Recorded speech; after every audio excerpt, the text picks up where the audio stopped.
another tech tip. With your striker, right? Anytime you're brazing, usually you got water, like a wet rag, a bucket. You know, you see you got water right there, right? Once you light your torch, you know, you strike it, and then you just usually throw it, or you know, you put it down.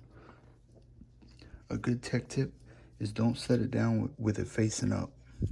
Always put it down face down, because maybe you're sweating or you go to grab it, water drips off your hand and it wets your striker, and then it's not gonna work.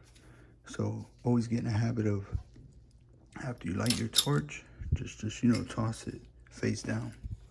And this will help because once that's wet, if you don't have like a lighter or something, you're gonna be stuck on a job trying to wait for this thing to dry, or you know, whatever. So yeah, just you know, put it face down whenever you put it down.